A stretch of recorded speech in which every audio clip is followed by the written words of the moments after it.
Uma certa noite, eu celebrava meu aniversário ao lado da família num restaurante, e uma garçonete moça aproximou-se de forma sutil, entregando um recado que acabou transformando completamente a minha existência. Atenção! Evite beber isso. Meu faro me alertou e eu acabei trocando minha taça pela da minha nora. Somente instantes após, o inesperado se desenrolou. Mas antes de prosseguir com o relato do que se passou, conte nos comentários de que lugar você está vendo este vídeo. Ficamos felizes em descobrir o alcance das nossas narrativas. Ah, e verifique se você já se inscreveu no canal, hein? Sempre achei que os meus 62 anos seriam só mais uma comemoração rotineira, quem sabe um pouquinho diferente por dividir o momento com meu filho. Mas jamais imaginei que viraria o instante em que eu desmascararia uma traição horrorosa, bem no seio da minha própria casa.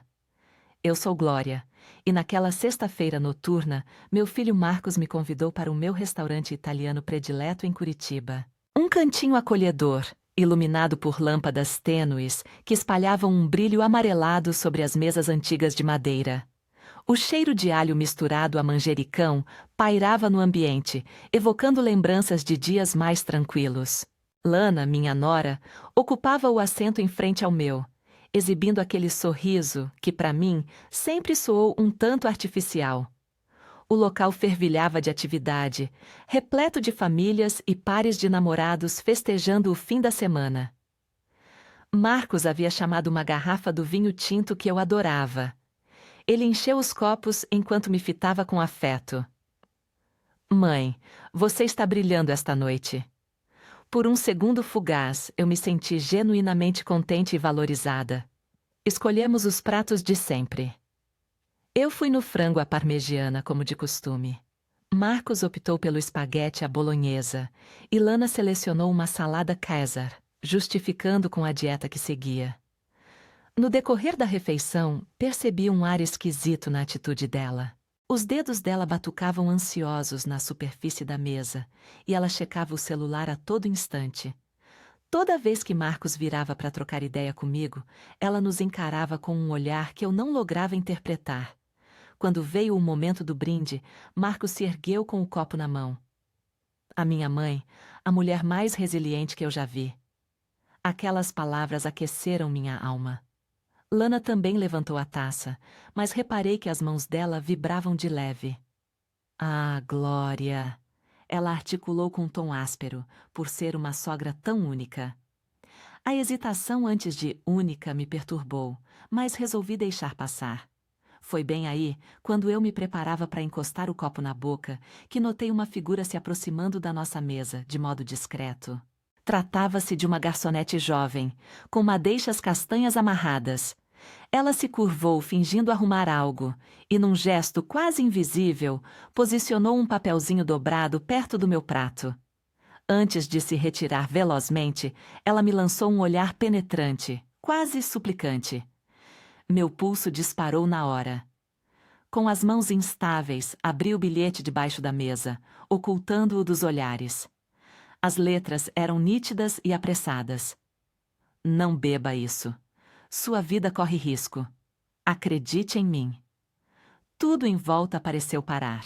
Os ruídos do restaurante soaram abafados, como se eu mergulhasse em águas profundas. Inicialmente pensei ser uma pegadinha de péssimo gosto, mas o brilho nos olhos daquela moça carregava uma gravidade que me gelou. Contemplei minha taça de vinho, que momentos antes me atraía tanto. Agora o fluido rubro aparentava esconder uma ameaça sombria. Mantive o rosto impassível, enquanto os pensamentos giravam em turbilhão. Marcos e Lana seguiam no papo, ignorantes do ocorrido. Me deem um segundo, falei com voz que tentei tornar serena. Vou ao banheiro rapidinho. Eu me levantei com as pernas fracas, enfiando o papel no bolso do casaco. No toalete, reli o texto inúmeras vezes, como se as frases pudessem se alterar por encanto. Sem assinatura, só o alerta cru e alarmante. Inspirei profundamente, encarando minha imagem no espelho. A tez estava esbranquiçada e os olhos traíam o pavor que eu combatia. Ao retornar, fingi normalidade, mas internamente o caos reinava. Eu observava Marcos e Lana sob uma ótica renovada. Meu filho agia como de praxe, tagarelando animado sobre a reforma da residência. Já Lana exibia uma mudança sutil. Os olhos dela saltavam inquietos entre minha taça e minha face, como se aguardasse um desfecho. Foi aí que decidi o passo que alteraria o rumo de tudo. Enquanto Marcos se distrai chamando a garçonete para pedir mais pão, usei a oportunidade. Num gesto fluido e veloz, inverti meu copo com o dela. O conteúdo se assemelhava, o mesmo vinho tinto consumido ao longo da noite. Por fim, declarei, erguendo o que se tornara o meu. Um brinde a esse instante familiar. Marcos exibiu um sorriso e elevou o dele. Lana, alheia à inversão, fez o mesmo com o que fora originalmente o meu. Engolimos juntos. O vinho manteve o paladar habitual, mas eu mal prestava atenção ao sabor. Fixava-me em Lana, caçando indícios de anormalidade. No começo, tudo prosseguiu calmo. Seguimos com a comida e o diálogo. Marcos narrava sua expectativa por uma ascensão no emprego, e eu mencionava a viagem para rever minha irmã em Belém. Lana entrava na conversa, mas crescia o desconforto dela. Passados exatamente 5 minutos do brinde, o drama irrompeu. Lana pressionou o ventre com ar perplexo. "Estou passando mal", resmungou baixinho. Marcos reagiu com aflição, indagando se ela se achava ok. Ela negou com a cabeça, culpando algo do almoço que não assentara. Mas logo o rosto dela clareou de modo alarmante. As mãos agitavam-se sem controle, não mais pelo nervoso anterior. "Não estou bem de jeito nenhum", murmurou, com suor brotando na fronte. Apesar do ar ameno do salão, Marcos pulou da cadeira, amparando-a pelos ombros. "Querida, qual o problema?" questionou em pânico. Eu fiquei imóvel, assistindo à cena com uma fusão de terror e uma percepção sombria do que se desenrolava. Lana tentou se erguer, mas as pernas fraquejaram. Ela tombou de volta no assento, ofegante. Os olhos vidrados e a pele num tom cinzento me apavoraram. "Chame uma ambulância!" berrei para Marcos, embora minha entonação parecesse estranhamente composta diante do caos. O alvoroço se espalhou pelo restaurante, conforme os demais comensais notavam a gravidade. Durante a espera pelos socorristas, minha cabeça ecoava sem parar as letras do bilhete. Sua vida corre risco. E agora compreendia, com convicção que me arrepiava, que o alvo era eu. O trajeto na ambulância ao hospital virou um tormento infinito. Lana desmaiara por completo, e os atendentes lutavam para mantê-la estável. Marcos apertava minha mão na traseira do veículo, os olhos transbordando pavor e desorientação. Eu guardava o bilhete da garçonete com força no punho, como se fosse o único testemunho de minha sanidade. O odor de desinfetante do hospital me invadiu logo que as portas se escancararam. Enquanto os profissionais levavam Lana às pressas para dentro, Marcos e eu fomos encaminhados às poltronas incômodas da antessala. As lâmpadas frias geravam um ar gélido e distante, intensificando o surreal que me envolvia. "Não faço ideia do que rolou", repetia Marcos, alisando o cabelo em desespero. "Ela estava ótima há pouco. Deve ser da comida." Eu calava-me.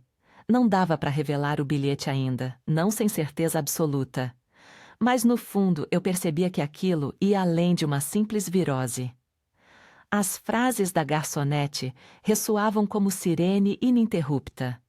Depois de um tempo que pareceu eterno, um doutor moço de barba veio até nós. O rosto grave prenunciava más novas que ele hesitava em soltar. "Vocês são parentes de Alana Viana?" indagou com um tom controlado. "Sou o esposo", rebateu Marcos na hora. "Essa é minha mãe. E Alana, como vai?" O profissional se acomodou de frente a nós, sinal que me alertou para a seriedade. "Sua esposa se encontra estável no momento, mas precisamos discutir o motivo do mal-estar." Ele pausou, medindo as expressões. "Os exames de sangue mostram digoxina em concentrações altíssimas." Marcos arqueou as sobrancelhas, perdido. Digoxina. Isso quer dizer o quê? Trata-se de um remédio para o coração, esclareceu o médico. Em dosagens adequadas, equilibra as batidas, mas no volume detectado no organismo dela, pode ser fatal. Foi como um golpe no abdômen. O senhor insinua que a envenenaram? Indaguei, voz vacilante. Não posso concluir isso, retrucou ele com prudência. Mas garanto que essa dose de digoxina não entrou por engano. Vamos acionar as autoridades para apurar. Marcos se pôs de pé de supetão, andando de cá para lá no espaço exíguo. Impossível, balbuciou. Ninguém desejaria ferir Lana. Ela é alguém de bem. Eu detinha a explicação, mas ainda não podia verbalizá-la. Carecia de mais detalhes. Doutor, perguntei, dá para colocar esse remédio numa bebida?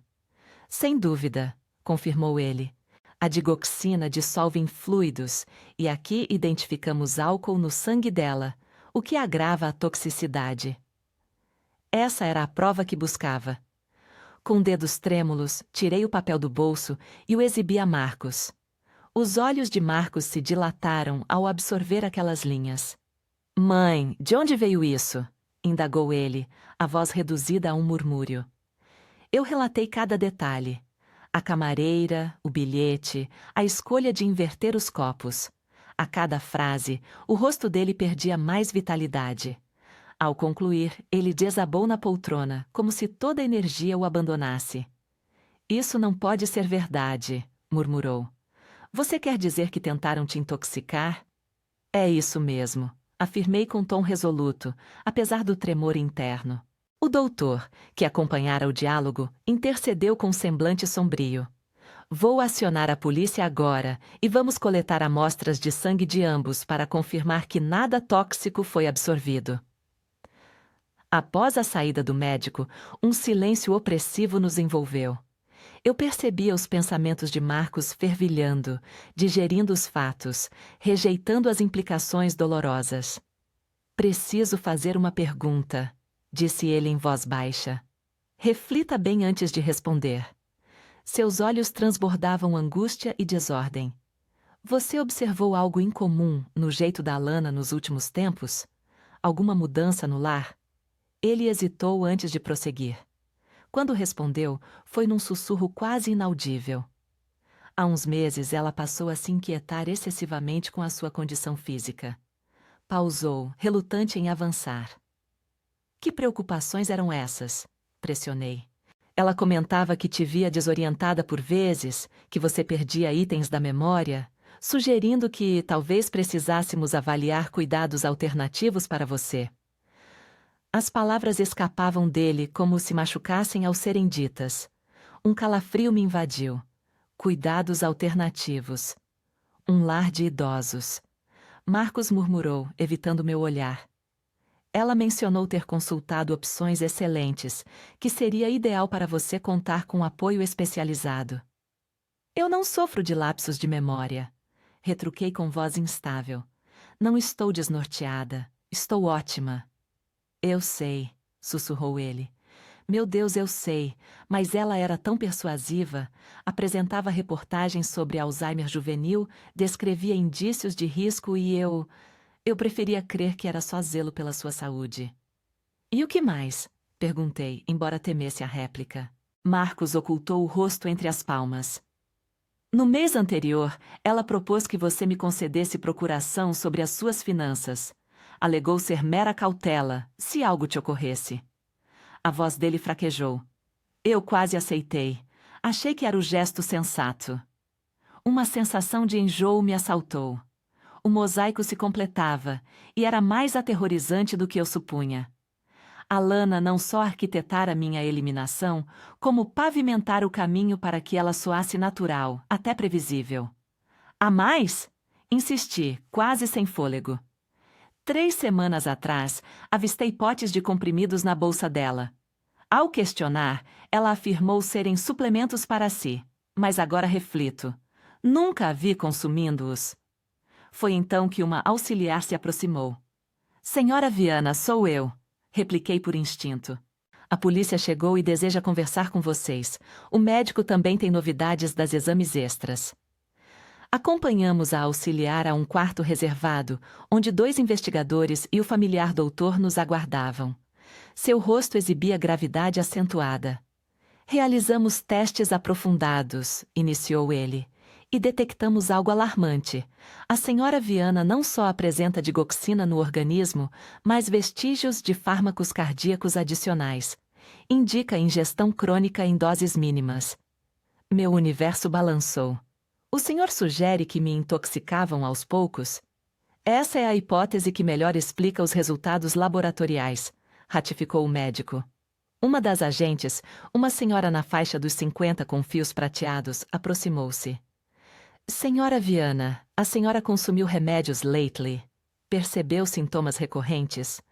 Revisei os meses recentes. As vertigens esporádicas que eu ligava à velhice, o cansaço rotineiro, os lapsos mentais que me inquietavam, mas que eu optara por desprezar. Sim, confessei baixinho. Senti sintomas, mas culpei o avanço da idade.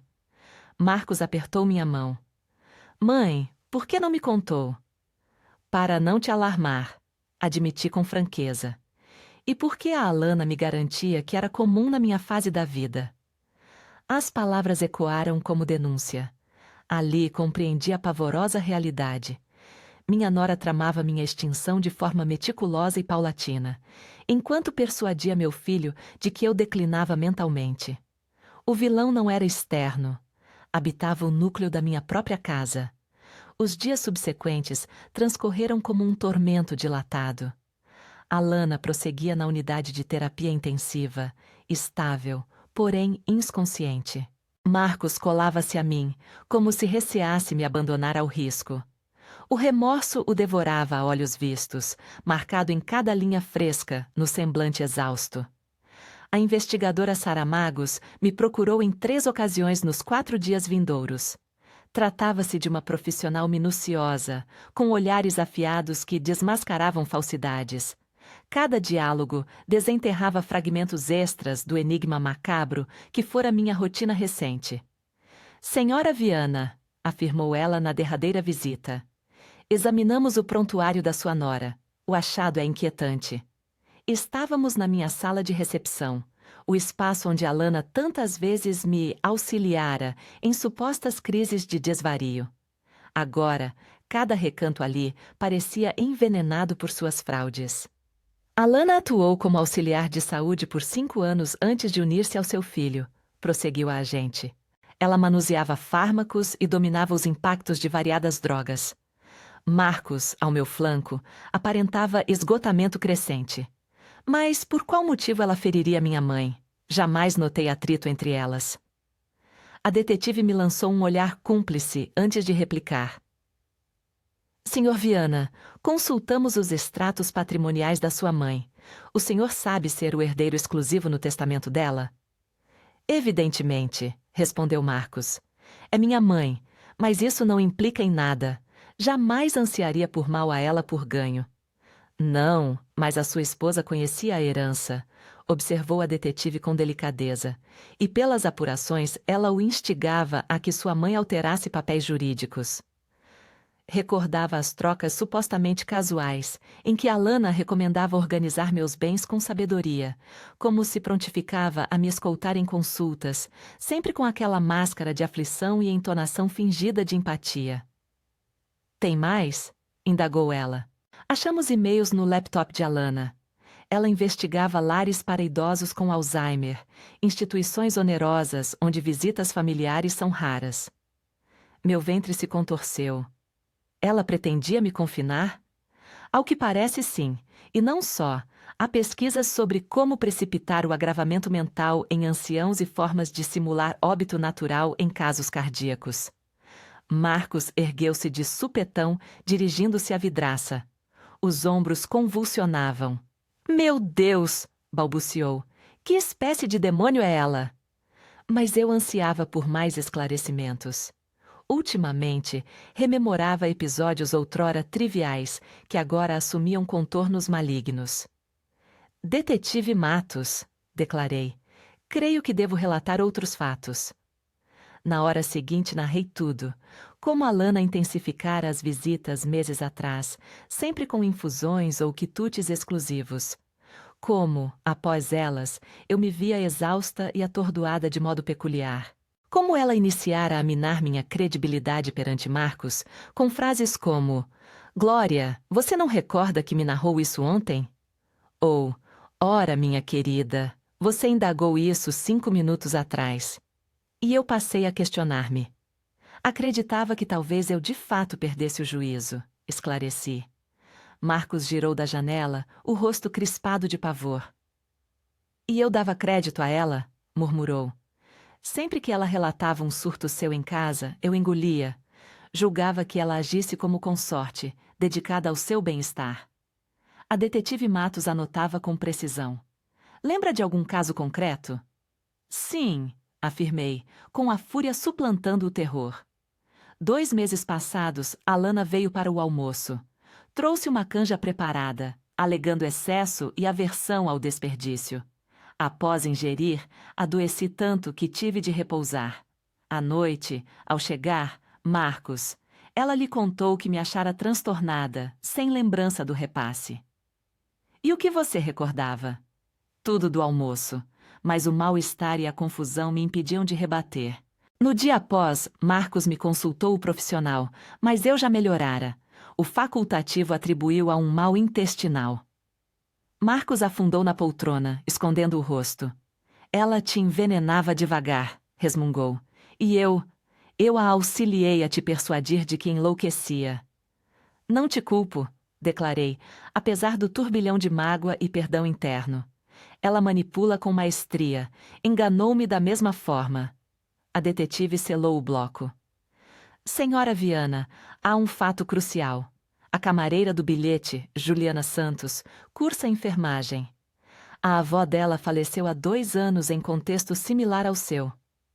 Meu sangue congelou. O que a senhora está querendo dizer?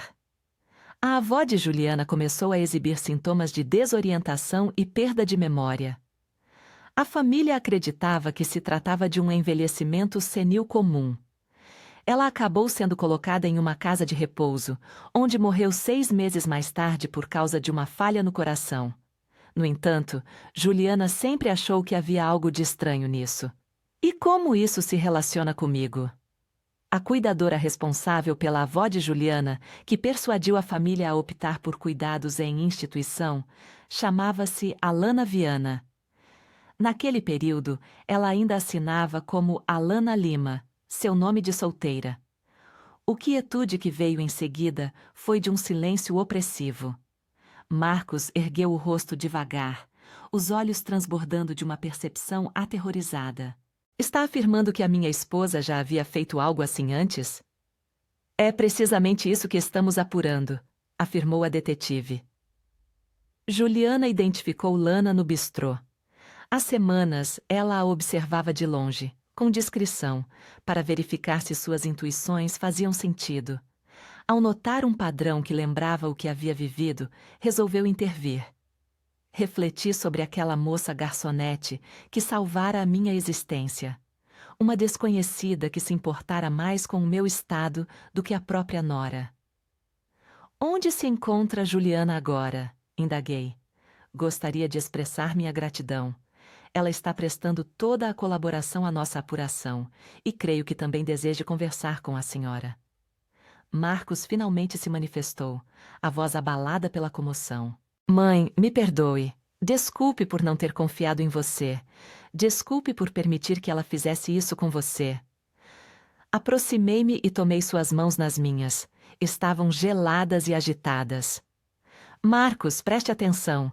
Lana é uma manipuladora habilidosa. Isso não foi falha sua. Mas eu devia ter notado os indícios. Ele persistiu. Devia ter percebido que algo não se encaixava. Como poderia imaginar? Ela se mostrava como a nora ideal, atenciosa com a sogra envelhecida. Qualquer pessoa acharia que era pura gentileza. Após a saída da detetive, Marcos e eu permanecemos ali em silêncio prolongado. O impacto de todas as revelações era esmagador. Marcos comentou por fim. Há algo que você deve compreender. Em todos aqueles meses, quando eu me sentia atordoada e indisposta, o pior não era o desconforto corporal. O pior era crer que estava te frustrando, que virava um peso para você. Seus olhos se umedeceram. Você jamais foi um peso, mãe. Jamais. Eu percebo isso agora. Mas naquela época, quando Lana me alertava sobre o meu suposto colapso mental, eu me via como alguém que perdia não só a lucidez, mas também a sua admiração e o seu afeto. Ela sabia bem onde ferir, murmurou Marcos. Sabia que o meu terror maior era te ver ir embora como o pai se foi. Meu antigo esposo morrera de Alzheimer quando Marcos tinha 25 anos. Fora uma provação devastadora para todos nós assistir àquele homem vigoroso e inteligente se apagar aos poucos, virando uma mera silhueta do que fora. A Lana explorou essa vivência contra a gente, prossegui. Ela tinha noção de que você recearia que eu trilhasse o mesmo destino do seu pai, e usou esse pavor para te controlar. Marcos acenou devagar, e eu caí na rede por completo. Tinha tanto receio de te ver definhar, que aceitei tudo o que ela sugeria sem questionar. Nos abraçamos por longo tempo, dividindo a angústia e a libertação de, enfim, conhecermos a realidade. Mesmo com o futuro incerto e repleto de temores, ao menos agora tínhamos clareza sobre o inimigo. Lana saiu do coma 4 dias após ingerir o tóxico que me era destinado. Quando a detetive Matos telefonou para avisar, uma sensação mista de alívio e inquietude me invadiu. De certo modo, eu me alegrava por ela não ter perecido. Por mais horríveis que fossem suas condutas, eu não desejava suportar o fardo da sua morte na alma.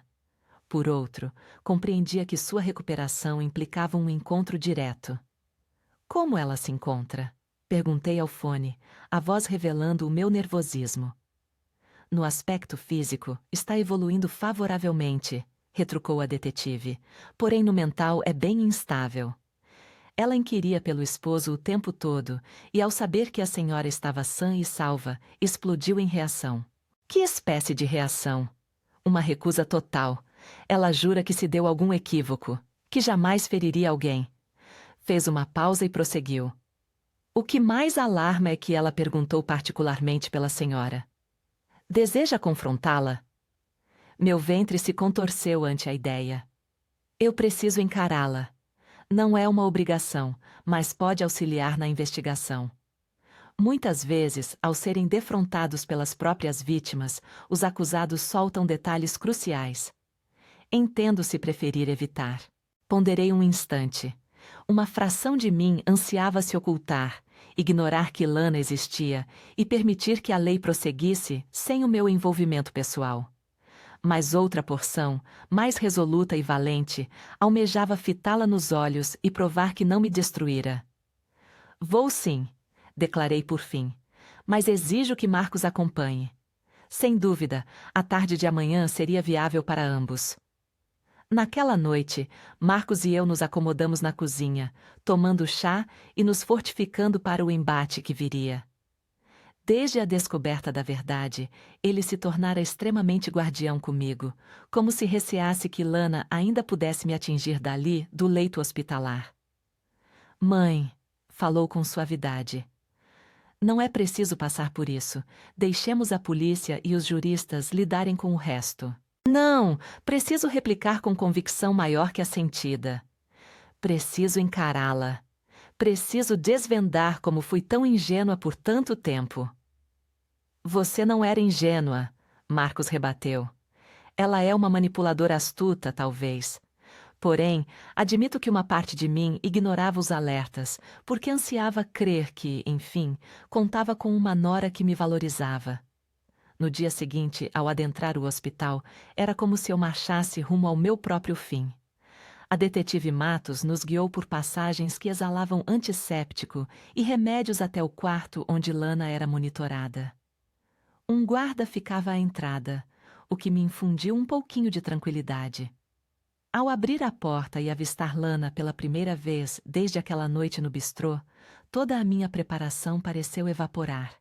Ela se mostrava esvaída e emagrecida, com cateteres no braço.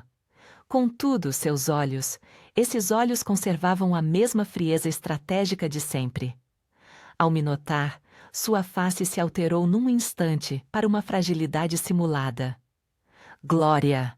Exclamou com tom debilitado, estendendo a mão na minha direção.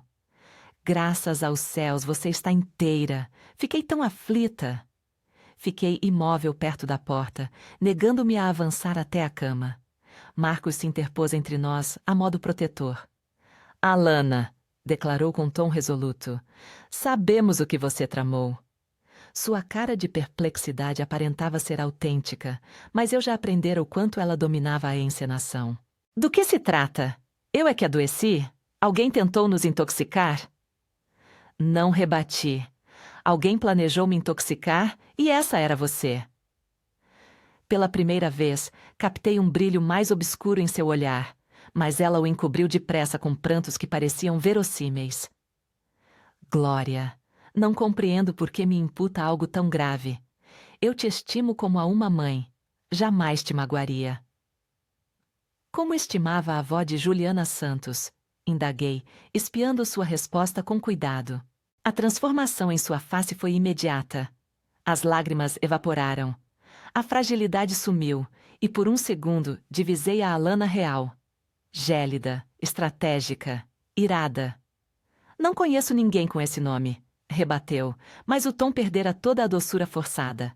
Marcos avançou. Alana, localizamos os remédios em nossa residência. Achamos suas cartas. Conhecemos o esquema do dinheiro, os papéis que obrigaste minha mãe a rubricar. Estamos a par de tudo. Lana se remexeu na cama, e sua fachada de inocente vitimada ruiu de vez. Marcos, amor, você deve captar. Tudo o que planejei foi pelo nosso bem, pelo nosso porvir. Nosso porvir? Ecoou ele atônito. Sua mãe é de idade avançada, Marcos. Não lhe restam muitos anos plenos. Não seria preferível que passasse seus dias finais num local com atendimento adequado, enquanto forjamos nossa existência, sem o ônus de nos angustiar por ela? A impiedade com que discorria sobre mim, tratando-me como um estorvo descartável, me causou repulsa.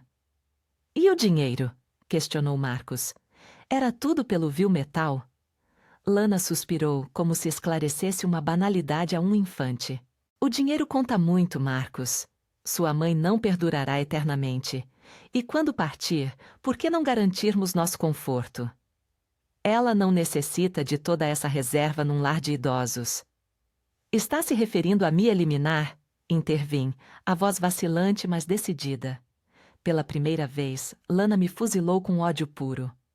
Falo de ser realista num cenário inescapável. Como foi realista com a avó de Juliana? O sorriso dela se torceu em crueldade. Helena Santos era uma velha isolada que faleceria de todo modo. Pelo menos assegurei que seus meses finais fossem serenos e que sua fortuna fosse para quem soubesse usá-la. A família havia uma vez ao mês, quando muito. Eu fui a única que de fato se dedicou a ela no fim. Marcos vibrava de fúria. Quantas outras vítimas você criou, Lana? Não criei vítimas, retrucou ela com gelo. Ofereci uma passagem serena a quem já padecia. Uma passagem serena? Repeti boquiaberta. Você rotula como serena o ato de envenenar velhos aos poucos até a morte? Eu os preservava confortáveis, defendeu-se, sem agonia, sem pavor. É superior ao que a maioria espera ao declinar. O detetive Matos, que anotava tudo em silêncio até então, interrompeu por fim. Senhora Viana, a senhora confessa ter provocado de propósito a morte de Helena Santos e ter tramado o mesmo destino para Glória Viana?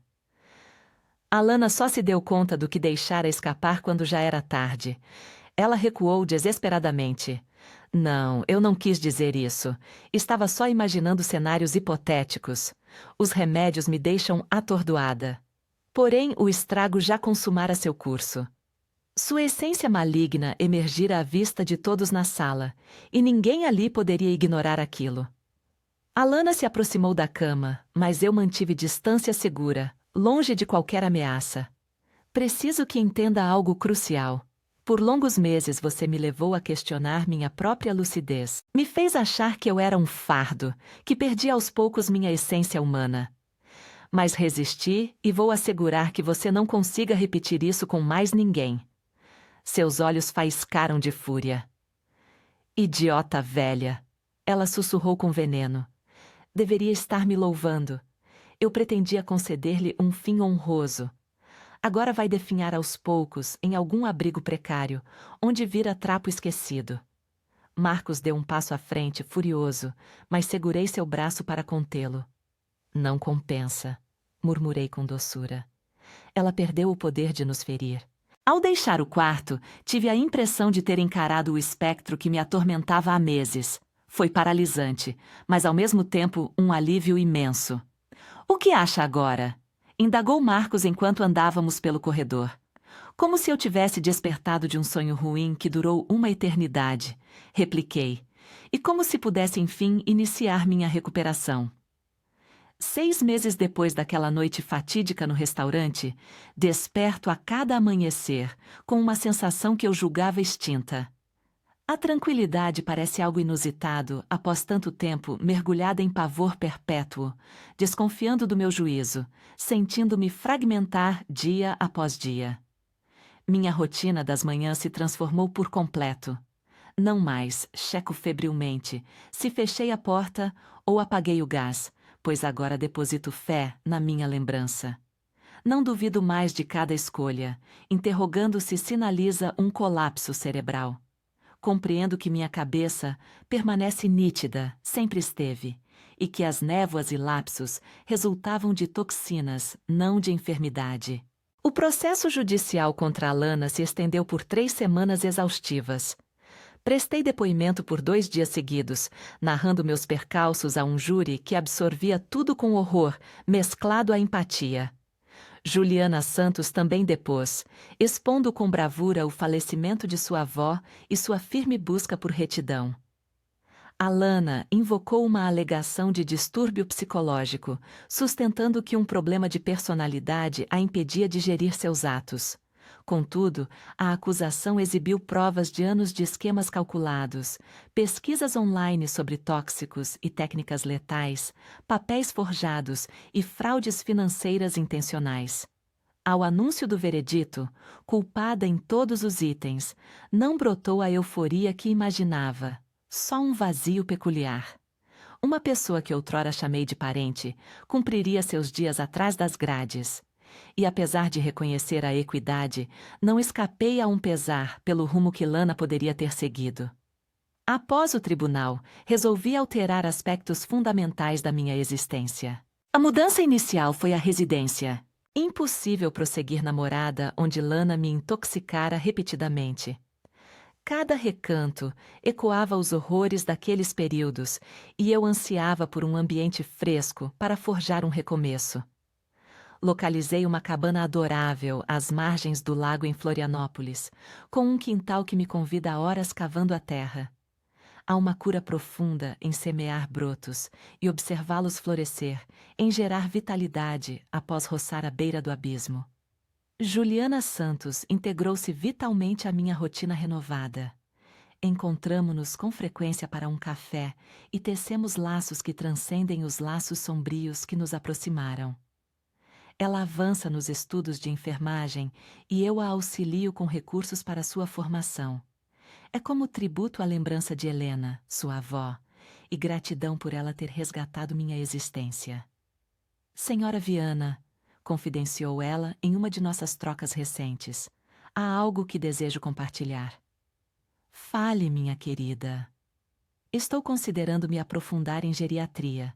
Aspiro a auxiliar idosos, preservando sua autonomia e honra pelo tempo que puderem. Que louvável, Juliana! O que motivou isso? A senhora, retorquiu ela com simplicidade, ver sua batalha para reconquistar a vida, sua recusa em se limitar ao que Alana impôs, revelou que os mais velhos não são meras presas indefesas. São combatentes que resistiram a décadas de provações e demandam reverência e amparo. Suas palavras infundiram em mim um afeto há tempo ausente. Perceber que meu calvário poderia semear algo benéfico no mundo conferiu sentido a todo o sofrimento acumulado. Iniciei palestras públicas sobre o ocorrido, não por vaidade ou piedade, mas para alertar parentes sobre indícios de maus tratos a idosos. É espantoso como tantos se aproximam após as falas, admitindo reconhecer traços semelhantes em seus círculos. Uma senhora de 70 anos relatou que o genro a pressionava por controle sobre suas finanças, ecoando as táticas de Lana comigo. Outra linhagem notou que as desorientações do pai coincidiam com as idas da nova assistente. Não salvo o universo, mas se meu relato evitar ao menos um episódio de violência, cada tormento vivido terá valido a pena.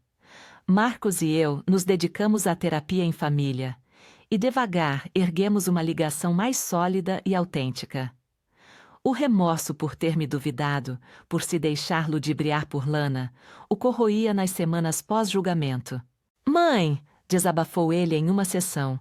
Suspeito que no fundo eu pressentia o desequilíbrio, mas preferia crer no seu envelhecimento mental a admitir que minha companheira era dissimulada. Por que essa preferência? Sondou a terapeuta. Se mamãe adoecesse, eu viraria o salvador zeloso. Mas se Lana enganasse, isso apontava minha falha na eleição, minha introdução de risco à sua segurança. Eu me via como o antagonista. Doeu escutar, mas trouxe conforto. Marcos ousara expor suas vulnerabilidades, pavimentando nossa verdadeira restauração. Há pouco, ele iniciou um romance com Sara, uma moça que cruzou em um círculo de suporte a parentes de ofendidos por delitos. Inicialmente, temi pelo nosso vínculo fresco. No entanto, Sara revela-se excepcional. É franca, íntegra e honra integralmente as fronteiras que Marcos e eu delineamos. Mãe, confidenciou ele na semana finda. Quero que saiba, jamais tolerarei que te atinjam novamente. Desenvolvi o faro para astúcias, e juro crer em você sempre que alertar sobre algo errado. Marcos, retruquei, não exijo sua guarda total, basta sua fé no meu julgamento. Sou mais resiliente do que imaginávamos. E assim é. O trajeto de suportar a perfídia de Alana, de batalhar pela minha razão e sobrevivência, me revelou facetas ignoradas de mim. Aos 62 anos, paradoxalmente, sinto minha jornada autêntica desabrochar. Resgatei paixões largadas durante os envenenamentos de Lana. Retornei às práticas de yoga, acolhida calorosamente pelas parceiras. Aderi a um grupo de leitura na biblioteca da vizinhança. Até me matriculei em cursos de arte plástica, um sonho postergado por falta de horas. Toda empreitada inédita, cada conexão fresca, cada aurora sem sobressaltos, representa um triunfo sobre as intenções de Lana. Numa tarde, no jardim, deparei com uma missiva no correio. Sem endereço de origem, mas a caligrafia era inconfundível. De Alana, redigida da cadeia. Por instantes ponderei descartá-la selada. Não lhe devia audiência, mas a curiosidade superou o receio. O bilhete era conciso e fiel ao estilo de Alana, egocêntrico ao extremo. Sem rogo de clemência pelos atos. Em vez disso, lastimava o ambiente carcerário e negava ter sido compreendida. Fechava com uma assertiva que me arrancou uma gargalhada, apesar de tudo. Espero que valorize o benefício que busquei lhe prestar. Ainda após a sentença por vários homicídios, Lana se pintava como a protagonista nobre de sua saga. Um alerta ideal do porquê de sua ameaça e da acerto em romper laços definitivos. Incendei o papel na chaminé à noite, vendo as linhas virarem pó. Simbólico. O resquício final de domínio que Lana exercia sobre mim evaporou em fumaça, sumindo para sempre. Hoje, cedo, saboreando o café na sacada da casa nova, contemplando o sol erguer-se sobre o lago, medito sobre perdas e aquisições. Perdi a ingenuidade quanto ao potencial humano para a maldade. Perdi a faceta de mim que esperava retribuição pela generosidade. Mas conquistei tesouros inestimáveis. A convicção inabalável da minha robustez, a perspicácia forjada na superação do inconcebível. Um vínculo mais autêntico com meu filho. E o contentamento de saber que meu percurso ampara outrem. Com 62 anos nas costas, eu descobri que a vida tem o poder de virar do avesso num piscar de olhos. Ela pode virar um inferno do nada, mas também pode se tornar algo incrível quando a gente menos imagina. O segredo está em persistir, em seguir em frente com garra, ainda que tudo pareça perdido de vez. Meu nome é Glória Viana. Eu escapei de uma armadilha mortal armada pela minha própria gente e agora venho compartilhar o que vivi. Não no papel de coitada, mas como uma lutadora que se negou a ser calada. E todo amanhecer em que me levanto solta, lúcida e no comando do meu destino, representa a revanche mais gostosa contra quem achou que ia me quebrar. Se essa narrativa te tocou, dá um clique já nesse vídeo seguinte que surge ali na tela, pois lá a trama de deslealdade e reviravoltas vai te surpreender como nunca.